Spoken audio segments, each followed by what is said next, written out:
Guys, sorry. Can we restart? I wasn't rolling.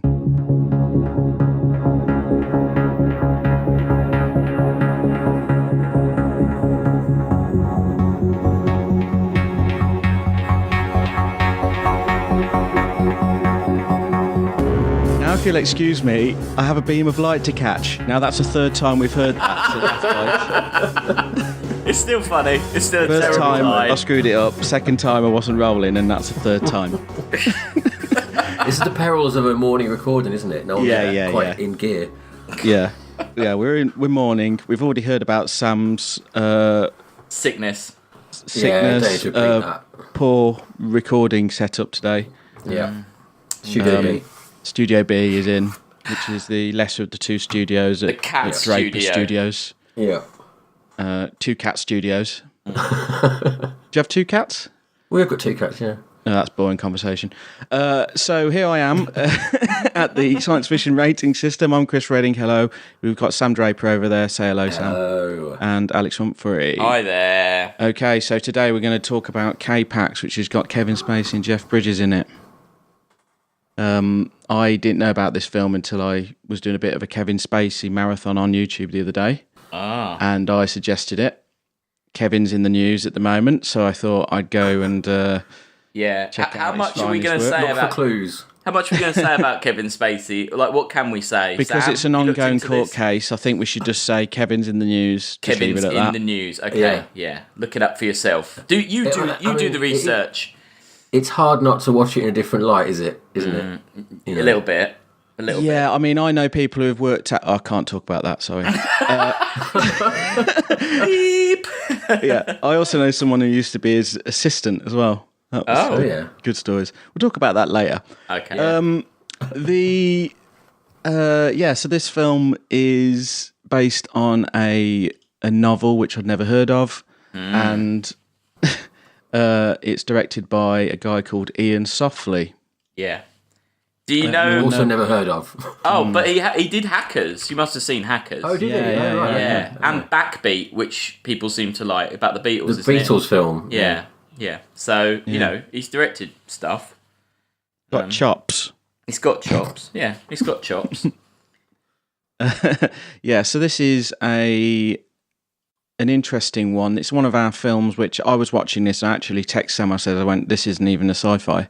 I'm still not sure. I think we need to have a big argument when we get to the end about whether it is or not. Well, it's one of them where there's just people talking about sci-fi, I guess. Might be Poppin's Clause. It might Poppin's be. Clause. Kind What's of the might. Poppin's Clause again? Explain that. It was actually Poppin's was magic rather than sci-fi, wasn't it? Was that what Poppin's It's Clause to was? do with, isn't it to do with when stuff happens, like in Who Framed Roger Rabbit, and because there is no explanation, it's not science fiction because there's, same as Mr. Limpet, there is no explanation to why these things happen, therefore it can't be science fiction because there's not a reality-based explanation. So if in Roger Rabbit they had said that there was an alternate dimension had opened up and characters from the cartoon world had come in, then we would kind of count that. But because they just have this world of cartoon characters, it's not counted. And I don't know about K-Pax. I don't know. When we get to the end, that last scene will be the. I don't know. Yeah. So it's kind of a light touch on the sci-fi department. You guys you'd seen it recently though, Sam, had you? 10 years ago? About 10 years ago, yeah. You said that you had an idea that was the same. What was different in your idea? Or was nothing different? It was very similar. I mean, it wasn't as cloying and annoying, I don't think. But basically, my idea... Was it a Kevin Spacey vehicle? No, that was it, yeah. I was pushing to Kevin and his people, and he was like, I've already done it. That's what I was talking to. No, my idea was basically that that it was like two people who know each other their whole life, and then someone one day was like, saw the person doing something, like, what's that? Is like, oh, wow, yeah, I'm an alien. And they'd been doing... They were there for other reasons all the way through life. You know, so it's a similar sort of setup basically. But as I say, then someone was like, "Well, that's just K-Pax," and then I watched it and never really thought about it again because I was like, "Yeah, this is a terrible idea, obviously." Yeah. All right, then let's get into it. So, what strikes me at the beginning, it's very dated in its text, and it's got this American Beauty style, like Wall-E music. The music is awful. Oh, the credits are so bad. It's like It's not. I wrote down TV movie, but it's almost like a promotional video for a company. That's what I wrote. Like you're in a training session for like human resources training session, isn't it? Yeah. For today in anger management. Like selling those like stones you see on the QVC or whatever. Like, healing stones. Yeah. It's awful. It's an awful beginning. Like awful credits, awful music. It's stupid like lights. But do you think in the 90s this meant something though? Do you think it did have like a bit of wow factor? Well, I mean, this film came out in 2001. Do you think it ever had a wow factor? No, I think we were naff in 2001. Yeah. It just looked really bad. It looked really bad. Like it looked very dated for something that I didn't think needed to look dated. It's very Channel 5, isn't it? Yeah. I don't know. Channel 5 does some good quality programming now, Sam. Oh, right, okay. Just try not to burn his work. I watched a wonderful Michael Palin show on there the other day. Oh, my God, he's so where he went to North Korea. Wow. Poor Palin. Did he travel on a beam of light? Yeah. So we got the terrible American Beauty music, and then it opens up at Grand Central Terminus where Kevin is being weird, and he gets arrested. There's a bit of racism before that. Is there? There's the homeless guy who, like, some Chinese bloke walks past and he's going like, "Oh, Jackie Chan, Shanghai Noon." Oh yeah. The whole beginning is quite. Is it racist. racism when it's a tramp shouting it? Yeah. I think so, yeah. Yeah, but the whole beginning is like, because you get like, you've got like this kind of crazy black homeless guy. Yeah, you've got him being racist. Then you've got the police kind of like blame the black guy, don't they? Like, did you just mug her? Like, that was a bit weird. And then you have like the next, when you see Jeff Bridges, he's got a sassy black receptionist, which is another like huge cliche of having. Not in the 90s. Yeah, in the 90s. Yeah, you're just a bit like, whoa, I can see where this film's going. Like, oh my God. Yeah, it's we're still in the world of Ally McBeal.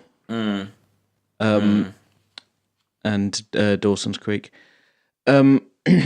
Yeah, so it's heavily dated still. We've got it's got a very Diagnosis murder type feel to it for me. Like That was good.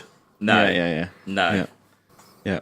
And then it's cue Jeff Bridges. Got a Jeff Bridges meeting. I find the dialogue very clunky. He's trying his best, though, I thought. At the end of this film, I was like, you know what, Jeff Bridges, you tried your best. Like, I don't think Jeff Bridges comes out of this badly, whereas Kevin does. No. But Jeff Bridges is just such doing... a bland role, right? Yeah, it is a bland role. Did you know, originally, it was supposed to be Will Smith as Prote and Kevin Spacey as the Doctor? But Will Smith pulled out, so Spacey changed to being the alien. Been better? It'd have been different. I think Will Smith's as annoying as Kevin Spacey's in that role, isn't he? I think it would have been Will Smith in acting mode, not in comedy mode. I think he would have been like, as much as this is a Kevin Spacey acting in huge Wasn't he doing? What's he doing? What was he? When was Men in Black? Was that around this sort of time? Wasn't I Am Legend around then? I don't know. I could see him thinking, "Oh yeah, this will get me taken seriously." But yeah, I think he was wise to pull out, to be honest. But yeah. So basically, Jeff Bridges is like some sort of big time shrink, and he gets called in because there's this guy thinks he's from is an extraterrestrial. So I mean, why is he there though? Because he didn't actually arrest that, but he didn't actually mug that person, did he? No, well, it just sort of shows in America they'll just nick you for anything, throw you in mental.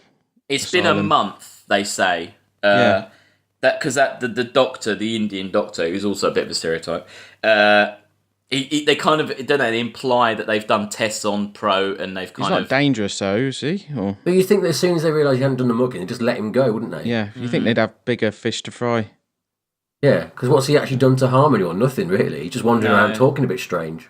They have this really weird kind of line that I tried to look up, like try and look into whether it was, because they say he was unresponsive to these drugs, and Jeff Bridges was like, "That's impossible! That's crazy! That's impossible!" And I was a bit like, "Oh, I'm going to Google this," but I couldn't really find whether that would be impossible, that you could not handle those drugs or not. But also, like, skipping forward, it's like he's still got a human body. So, you know, mechanically speaking, the drugs would work, right? Yeah, that's what I would have thought. Especially when the actual human is so close to the surface anyway. Yeah. They get into the regressive therapy and stuff like that. He's not actually that unhuman at all, is he? No.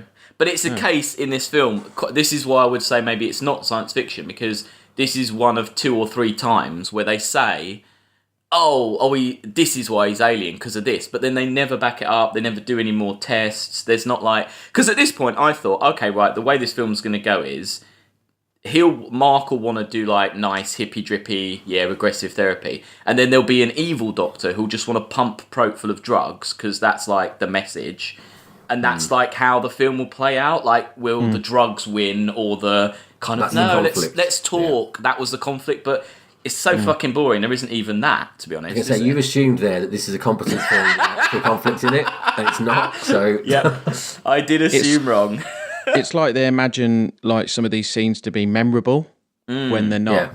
Like they go, we've got Kevin Spacey, Jeff Bridges in a room together talking about alien sex.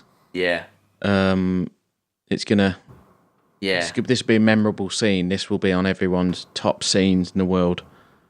It thinks it's like Good Will Hunting or something, doesn't it? Or that kind of film. It thinks it's that sort of Dead Poet Society, that sort of Robin Williams doing a big show sort of film. But the guy that wrote the screenplay, the other films his big film credits are what? Blood Diamond. Do you remember that? Oh yeah. Yeah, and Warcraft: The Beginning. That's his credits. That's Charles Levitt's credits. So it's not like they've hired some amazing screenwriter to transfer this book into sizzling dialogue.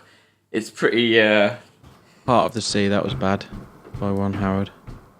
Yeah. That as well. The book, the guy who wrote the book, that's Jeff Bridges' character name is the guy who wrote the book. Really? Yeah, the guy, whatever that guy's name is, and all the books are about as though he's a psychiatrist. Oh god. But I'll get into the books at the end because there's a spoiler for the film. We'll okay. that later on. Yeah, so there's that scene where he explains what alien sex is. I think it's supposed to be memorable. It's not. And also, it sort of struck me that if he's on a research mission as an alien to Earth, why is he just hanging around a mental asylum? Yeah, exactly. That's what I think all the way through. Yeah. What's the... If you can go anywhere, why be here? What's the relevance of it? Well, because they have a big talk, don't they? And this is where the film almost misleads you, because Jeff Bridges quite practically says, well, if you're an alien, why do you look like a human? And then he's all like, why is the bubble round? It's the most efficient form. I look like a human on Earth because there are humans here. If I went to another planet, I'd look like what's on that other planet. But that, spoilers, is absolute bullshit, isn't it? Because it's not that he looks like a human here. Yeah. Spoilers, he is in a human here, if that's what you believe. So he's kind of lying. He's lying, which is kind of a weird thing to do. Why? It's just muddled. It just doesn't make any sense. Because also, he keeps admonishing people for going oh, you're so human and stupid. It's well, you're the one who's in a human body telling everyone you're an alien. Yeah. How else are people going to react to you other than to think you're a bit strange? If he's so clever, he must realise that there's a bit more subtle way to go about this than just walking around acting like a crazy person. Yeah, why didn't he inhabit a fly or an eagle or a snake? Because you could, or like a person who's got the president or something. Someone who's already got a bit of clout behind them. Yeah, and has got the resources to go. Okay, look, I know you don't believe in an alien, but look here, here's NASA showing you how I've come from, stuff like this. Yeah. I'm sure that the film would argue. It'd be good if they did a film where it inhabits Lady Gaga or something. That would be more, because at least she travels around the world. Well, it'd be more practical. Yeah, I'm sure the film would say that it's not really about that. It's about that Prote is there to help those people, but he could have inhabited Jeff Bridges and helped a lot more people. I mean, the thing is though, that role, the crux of it for me is that basically the scriptwriter and probably the writer of the novel just thinks he's a lot cleverer than everybody else, doesn't he? Mm-hmm. And so by being that smart ass in a mental home, but having the get out of being alien, he can walk around going, oh well, an eye for an eye, how stupid are humans? Oh, conflict, oh, you're so backwards. Yeah. I think some of these lines are supposed to hit harder than they do. Yeah, because you just think, well, no shit. he also conflict's bad. Who'd have thought? Yeah, he also comes across just as a bit of a dick as a character, doesn't he? He's just an arrogant character. He doesn't come across like sensitive or intelligent. It just seems like he's constantly critiquing and he's just annoying. He's not like this kind of oh wow character. But also, like the whole competition he sets up, and we'll get to that, I suppose. But to see who's going to come back with him seems like a really irresponsible thing to do in a room in a house full of insane people. Yeah. Well, it seems to me he does a lot of things that I don't understand why the hospital allows them to happen. Like why he's not in solitary confinement. Yeah, like Jeff Bridges takes him out a couple of times. Like there's quite a lot of things that happen where you just go, no, surely someone in charge would say, well, again, the conflict would be, why are you doing this? This guy should be in a maximum security prison or something. Like, it's just, I think, and also a lot of what he says, like, which are supposed to be really astounding things, in a post-internet world, they're not that impressive, what he was talking about, when they take him to the planetarium. And is talking about things which he couldn't really know about, which doesn't make any sense at all. No. The classified star system. What's all that about? Yeah, see, is that the part where we're supposed to go, oh, right, this is science fiction? Because he has that information. Is that... I thought what was going to happen was, because if they've classified the release information about a star system, I thought they'd be implying then that NASA knows aliens there, and that's why it's classified. See, that would have been interesting. Yeah, but that's not the case, is it, though? It's just that they're just saying, oh, we couldn't have known this because we classified it. He's talking like, okay, the star's behaving in a particular way, which is like a wobble or something, and then he says this because of these planets. And he could have just reverse engineered that, right? Yeah. He could have... Yeah, he could have worked out how the planets worked and then drawn it back. Yeah, I get what you're saying. Yeah. It's not proof that he's an alien. No. Like you said, it would have been far more interesting if at that point that Steve guy had rung, been like, Jerry, someone knows, and then it'd be like suddenly the FBI come in and they're like, right, we need to take this Prote guy away because he's got... That would have been way more interesting. Again, that would have been conflict, and again, the film doesn't seem to work. Because you could still do the is he an alien or is he not line, but at least you'd have the other side of it then of them thinking, well, we know there's something weird out there, so maybe he's the weird thing. But Yeah. Other than that, I mean, all he does is eat a whole banana. That's like, oh wow, how wacky is he? And you know, with the skin on. He had to do that 27 times. I think that was in the trailer as well. Yeah, so serves you right, Kevin Spacey. You had to eat that hot banana whole 27 times. And people think it's a surprise that it's, the things are coming out. That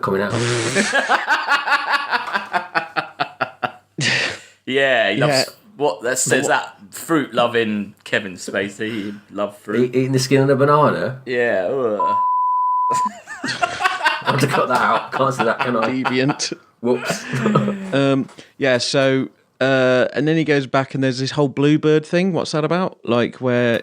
Yeah, I didn't get that. No. Well, like Sam just said, it's not a bluebird, is it? No. It's no. But like Sam said, it's pretty irresponsible for him to set these tasks.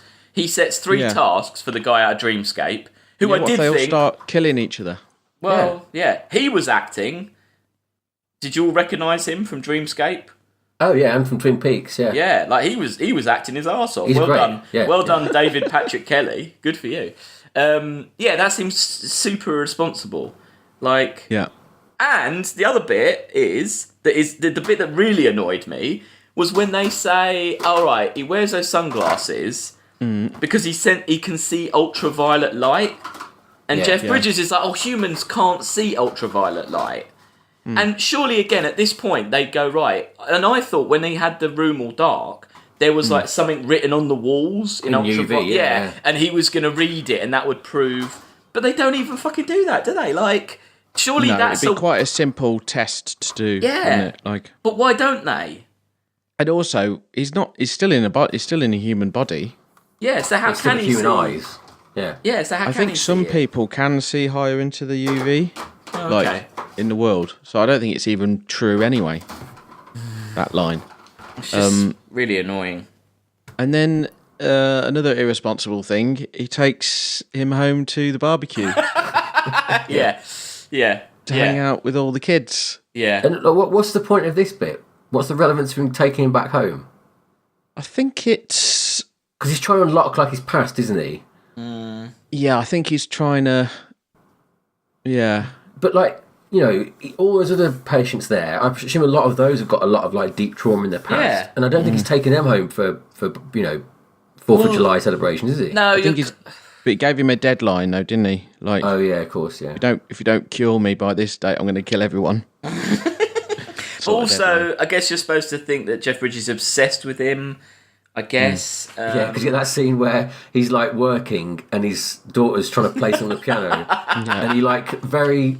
Not angrily at all. She like gives like a frown, doesn't he? Shuts the door, and the wife looks up like, "Oh no, he's out of control." She looks really like worried by he's like very gently closing the door because he's trying to do some work. Yeah, she's again like a very no conflict version of that scene where it's like a Hallmark movie. Yeah, sort his of. relationship. It is. Yeah, it really is like bad. a Hallmark movie. Yeah. Like it's like you're supposed to think his marriage is all doomed and he's split up from one woman. He doesn't see the guy out of Breaking Bad anymore. And like all that, but it's like it's not that bad, their relationship, is it? He's just a bit at work and he's a bit into his work. That it's not that even... again, like all that felt again to me like the writer like really getting on his high horse about things, going like, oh well, I tell you he's on his second wife, therefore broken home. How terrible, what a cracked man. But really, just a successful guy who appears to be quite happy in his life. Or an estranged son, but it's not that estranged because at the end they meet, don't they? And straight away he's like, oh, you look good. Yeah. And that's it. They just walk off together. So, not that bad. Yeah, and the kids say that he looks like Data, which is what's that about? A little line. Yeah, do you mean Geordie? Oh, yeah. Yeah, why do they say Data? Because he's got... Yeah, you're right. Did they get it wrong? Data. No, but he's got like Data, glasses he's got yellow. Yeah, but is his skin a little bit... Isn't the way he behaved a little bit like Android, though? Oh, is that what it's meant to be? I just thought they got it wrong. Because he's got glasses on. He thought he was looked like got it wrong. Why? Because he looks blind. Well, yeah, because he's got the glasses on. It doesn't look like Data at all to me. Because the way he runs off as well, he like does this weird like. He runs like his hands are like flopping at his side, aren't they? Yeah. That's not a Data run, is it? That's not. I don't know what that kind of. He runs a bit like a dog, doesn't he? More like Barkley. Yeah, it's like Barkley. Yeah. Yeah, and then he starts talking to the dogs. Oh, that was terrible. Oh, man, that scene really annoyed me. Yeah. That was supposed to... Oh, wacky, funny, like... Oh, come on. Like, it's so annoying. And that could all just be made up. We could all just make up what a dog has said, can't we? That doesn't mean anything. Yeah. Yeah, because isn't it what he says something really general? Like, don't sneak up on me and... Hide a ball. What was it? Like, I like having the ball thrown around something. Yeah. Some real deep dog knowledge he's gone for there, isn't it? A dog's got a ball. How could he possibly have known that? Yeah. The dog fortune teller. Yeah. Dog Stradamus. Yeah. And then he goes all mental when the sprinkler comes on. Yeah, so it's taken an hour for something to actually kind of happen, basically. I wrote it down. Yeah. It's an hour, and he kind of goes crazy. And here the film spirals out of being into science fiction. Else. Yeah, it's not really... So this is the problem with this. Some sort of like psychological drama. Yeah. And then we sort of introduce the idea of hypnosis, which is weird as well, because is that even used in the medical profession? See, it is. Because I wrote that down. Yeah. It feels like a real film thing to be like, oh, we're going to do hypnosis now.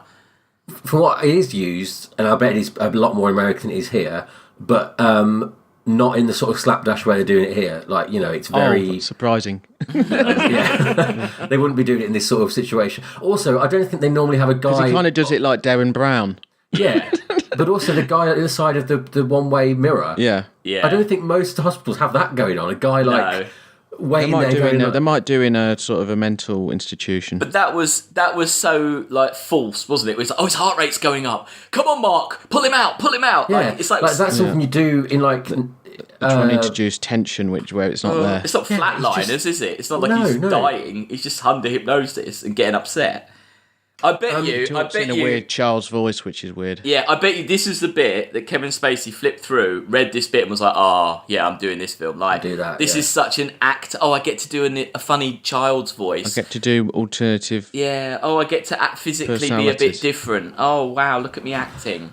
Like, nah, Kevin. The way it's shot though, and the way it's rendered is just totally unevocative, isn't it? It's just not very. It's so flat. Yeah, it's just like a one room, then like reverse shot for about an hour, isn't it? Of them sitting in that chair. It's so boring.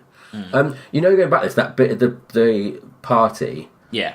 What should have happened is he should have gone mad and kidnapped the kids, and like then Jeff Bridges should have been, the mystery he tries to solve.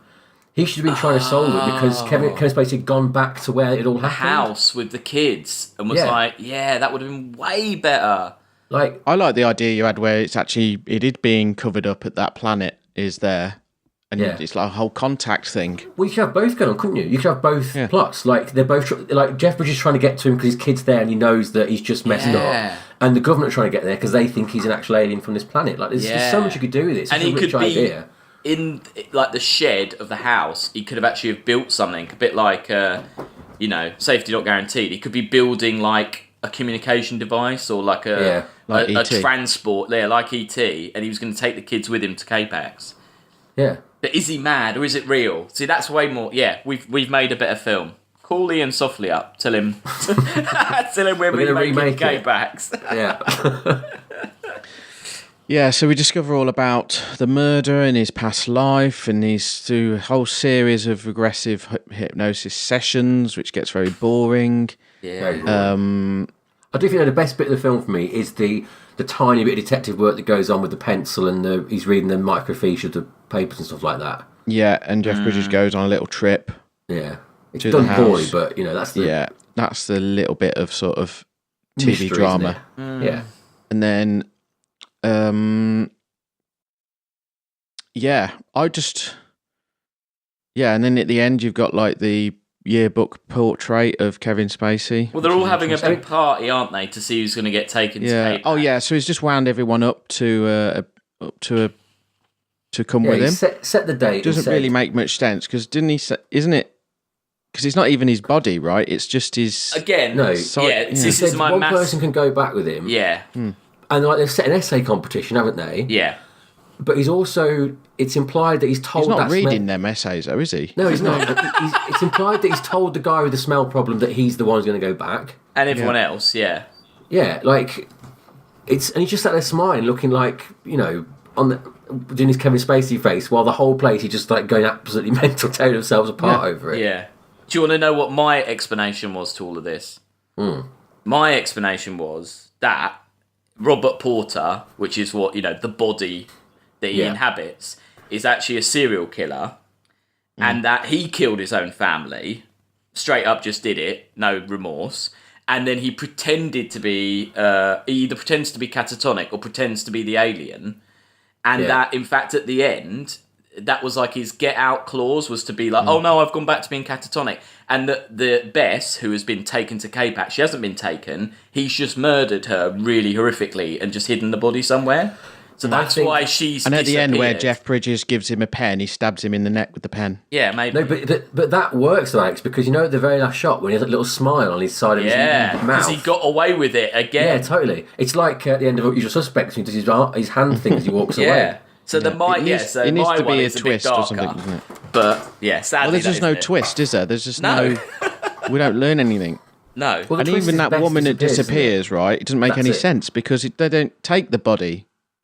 There'd be a dead body in the room. No, so here's the big crux. So at the end, so the big reveal is that he's inhabiting Robert Porter's body. That Robert Porter's catatonic, who went catatonic after he tried to kill himself, I guess. Yeah. Is that what we're supposed to believe? Yeah. And the jumps into the body whenever he I don't know why he just does. Well, I guess he was just coming to Earth and was looking for a spare body. Yeah, so uses that body, right? Yeah. So if that's how K-Paxians come to our planet, and we just believe that, how can Best be removed from this planet? Yes, I know, yeah. It doesn't make any sense, does it? Because he's already said, like, to travel at the speed of light, you need no mass. Yeah. So that's how his consciousness could come out of Robert Porter and come back in again in a second, as he demonstrates. Yeah. But then how can Bess's physical body disappear? I mean, she should be there catatonic as well, shouldn't she? Yeah, because her consciousness is left to go to K-Pax. Yeah. Or there should be a shot on K-Pax where she's like in some wibbly-wobbly body going, oh, I'm here on K-Pax. Well, they swapped her out with, like, they put a K-Paxian in her body. In there, yeah. So the film undoes itself, doesn't it? It undoes its own logic. It's just, it's got no continuity at all. No. It's ridiculous. It's worked from the point of saying we're going to make someone disappear and that's the reason you're going to think maybe it is an alien, and then gone backwards from that to try and make a story out of it, hasn't it, and failed. Yeah. Also, Jeff Bridges not managing to stay awake was hilarious. He just falls asleep because he has a big dinner. He has a lovely big dinner of Chinese takeaway, and he has a little nap, and then he's like, "Oh no, the lift!" Totally with him at this point. And I love the way that the people are like, 3 minutes. Where is he? Oh, 2 minutes. Where is he? It's 2 minutes. But 2 minutes. Also, if you've got that much of a precise time frame, you just set an alarm, don't you, for 10 minutes before to wake yourself up in case you miss it. I mean, the last few months have been building up to this moment. Or just sit in his room and fall asleep. At least you were physically in his room. It's so stupid. It's such a stupid. Yeah, if you ending. knew something was going to go to a different planet at X time, you'd put cameras on them, you'd lock them in that room with the two-way glass. Yeah. You get NASA in. Yeah. No, it is ridiculously stupid, the ending. Yeah, 100%. Yeah. And it doesn't make sense. So is it science fiction? I mean, I don't think... It's science bollocks. Well, in support of the science fiction argument is that Gene Brewer, who you might know as Jeff Bridges, who also wrote K-Pax, actually wrote 4 K-Pax novels. You need to clarify who we're talking about. Yeah. 4. So he wrote K-Pax, then he wrote K-Pax 2. Yeah, I saw them, On a Beam of Light. Actually, there's 5, sorry. On a Beam of Light? Yeah, K-Pax 3, Worlds of Prot. Yeah. K-Pax 4, A New Visitor from the Constellation Lyra. And my favourite title, K-Pax 5, The Coming of the Bullocks. What? Yeah. What's I read that wrong at first. I thought someone had actually been fucking with Wikipedia. Yeah, just putting on a fake name. Yeah. Well, and all these books are available. Yeah, so basically, oh my God. I read the synopsis through on Goodreads. All right. In K-Pax 2, he very quickly gets rid of any ambiguity about it and just says, no, he was an alien, definitely. Brilliant, because people doubted it. He's like, I'm just going to say straight up, I think not a lot of people read these books, but the one review I found was saying, Gene Brewer basically, throws away the only compelling thing about K-Pax instantly. And he's going back and forward stuff like this, and the Bullocks. And that would have coincided with the film, the second book, so he was trying to cash in. Yeah, fair enough. Definitely. Okay. I mean, he wrote all sequels around that film, I think. So he goes backwards and forwards, and there's other K-Paxians, and the Bullocks are a different race. And then in the last book, it just sounds like a family. Like, the Bullocks. You could have thought of a different name, though, couldn't you? Yeah. I mean, it's just not a very good name. The last one, which I'm tempted to read, Prot doesn't come back, and instead, let me find this. Which one is this? The Bullocks one, or? Yeah, hang on, I've never written a novel, but how the hell do you fill a novel with this sort of shit? Very easily. Well, 5 novels. How do you fill a whole book with this? I think I read that the first one's written as though it's the report that Dr. Brewer's writing. First person, yeah. Here we go. This is K-Pax 4, right? A new visitor arrives from K-Pax. Fled, is outspoken, belligerent, very promiscuous, and resembles more than anything else a large chimpanzee. And basically, she goes around having sex with everyone and saying that she's going to take 100,000 people back to K-Pax with her. What? And so Dr. Brewer has to go and work out what's going on. Oh my God. The reader will find himself gripped by the questions of who will be going with her and will the CIA be able to prevent her from kidnapping any American citizens. Oh, man. Sounds amazing. So if the CIA's involved, it's got serious by that point. Yeah, by K-Pax 4, it's all getting a bit serious, yeah. You had to actually introduce some conflict by K-Pax 4. I mean, and he's clearly, self-publishing these. Let me just send you this cover. This is K-Pax 5. Look at the cover of this book. He gives a list of famous people who are actually K-Paxians. Does he? Does he? Jane Goodall, John Lennon. Well, he's dead, so that hasn't really Gandhi. worked. He's dead. Yeah, I think they're all dead, actually. Check out these book covers in the chat. Oh my God. Oh my God. Those are the official covers. They're official covers? Yeah, that's what they're published with. Did his kid knock them up? Even the first one's pretty bad. Yeah, it is really bad. Oh my God. Yeah. It's like... It's B-movie stuff, isn't it? This is quite bad. So... did we finish it? Yeah, I think so. That's the end of the... Yeah. Did you... I read that this Argentinian director tried to sue the people that made K-Pax for ripping his film off. Did you read that? I did read that. And did you read that Dr. Gene Brewer wrote an entire book that's, I can't remember the title of it. It's called Creating K-Pax, or Are You Sure You Want to Be a Writer? And it's an entire book basically refuting that guy's evidence by proving snippets of him having written K-Pax before that guy wrote his thing. God, that's which seems a bit like too much, like, trying to because the film's from like too much, really. 1986 and from Argentina. So it's called. They sound like a bunch of lunatics. It's Man Facing Southeast is the name of the film that he's allegedly ripped off. But that's weird. I mean, there's not. I mean, it doesn't. It's not a very good idea. I wouldn't be fighting over this. It's like, And I'm not being rude, but Sam had it as well, so it's not like this idea hasn't been had by a million people having the same idea. It's not like the most original idea, is it? Like, I mean, he tried to go a little bit like One Flew Over the Cuckoo's Nest, but failed. Yeah. It's just, one more thing, but regarding his books as well, I've just looked into it. The first K-Pax was published by Bloomsbury. Obviously, we've all heard of Bloomsbury. Yeah. All his other books published by Ex Libris. I've just clicked onto them. They are a self-publishing and on-demand printing service. So he's basically just putting them all together himself past that. It's a vanity press, So, wow. Yeah. Okay. My only other shows anyone can get stuff made. Yeah. Oh, yeah. True. Yeah. My only other fact is about Prote sunglasses. Do you know this? You ready? Because I'm assuming no one really enjoyed this film, did they? Let's put it out there. No. Right. It says on IMDb, Prote's signature sunglasses are actually a favourite pair owned and worn by U2 frontman Bono. Kevin Spacey asked to borrow them for a while for the film, which Bono agreed to under the condition that they were well cared for and returned immediately upon completion of the film. Wow. So if you needed to hate this film anymore, that will tip you over the edge, basically. Literally, like, you've just said the one thing that can make this film worse, that the Bono's involved. Wow. And that him and Kevin Spacey are obviously big mates, so that he can borrow sunglasses off him. So all I'm saying is, perhaps I should look at Bono. Well, if only. Yeah. If the only. company's keeping. Yeah.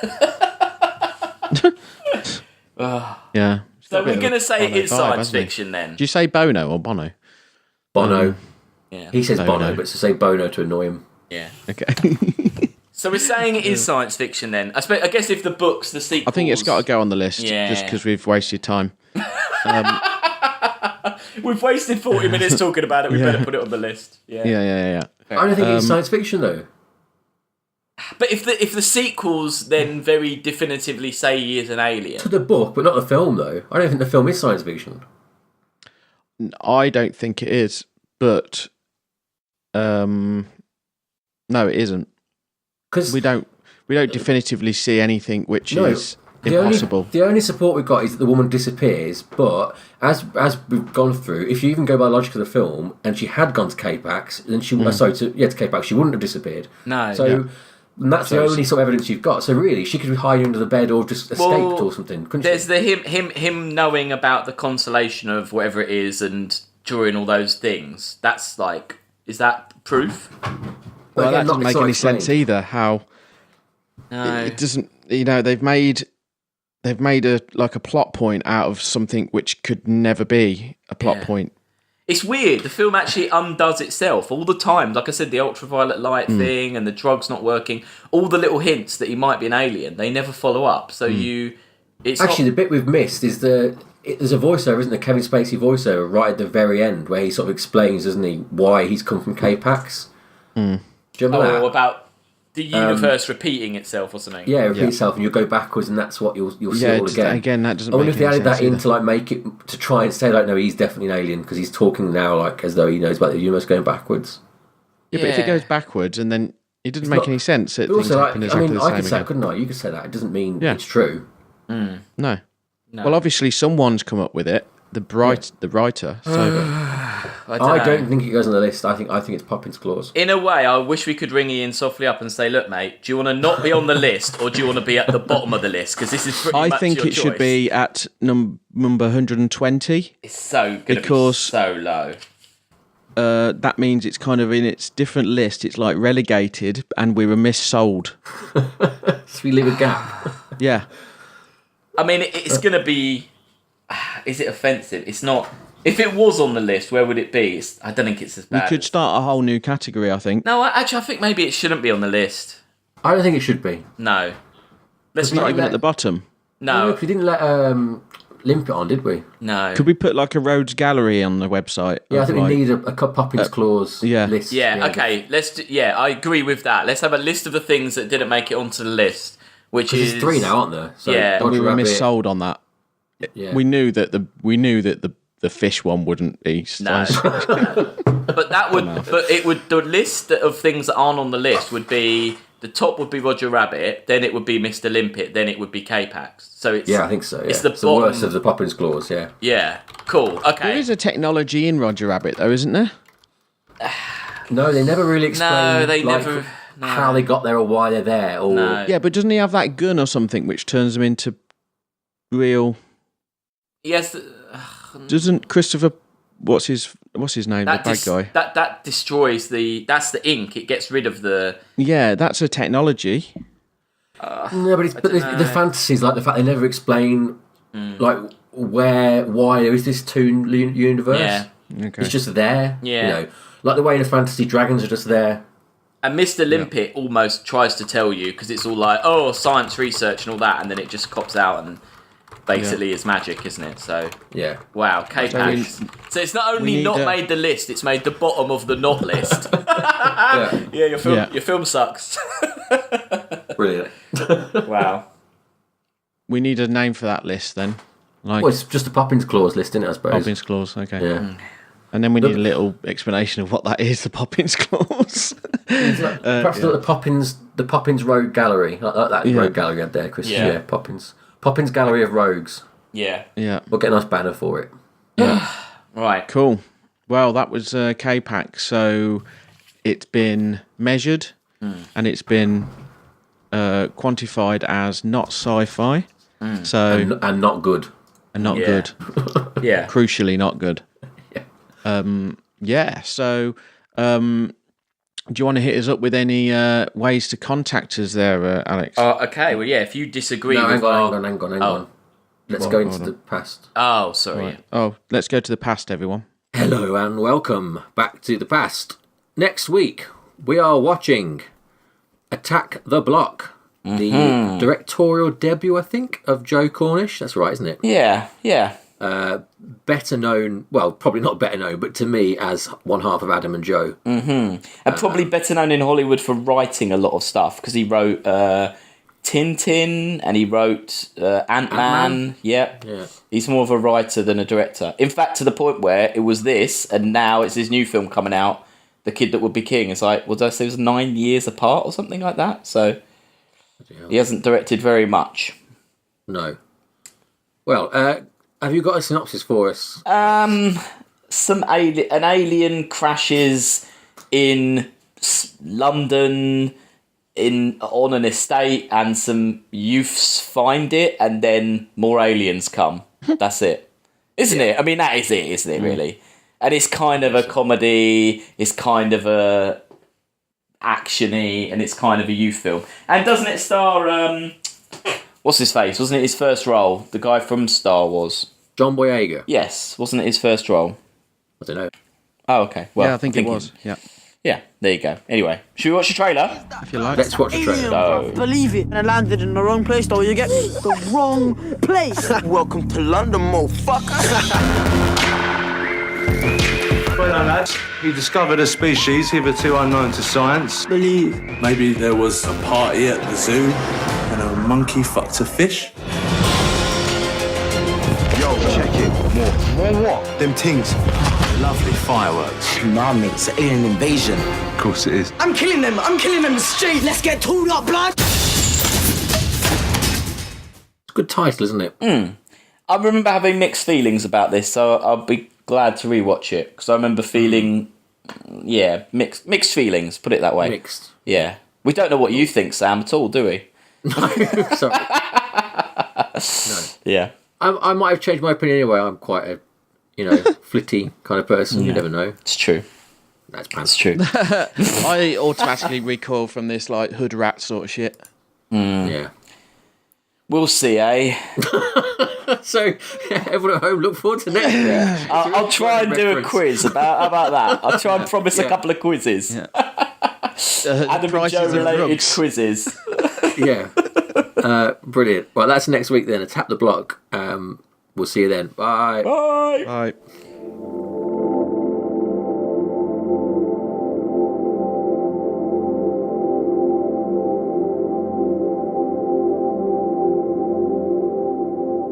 A lot of editing on this episode. Yeah.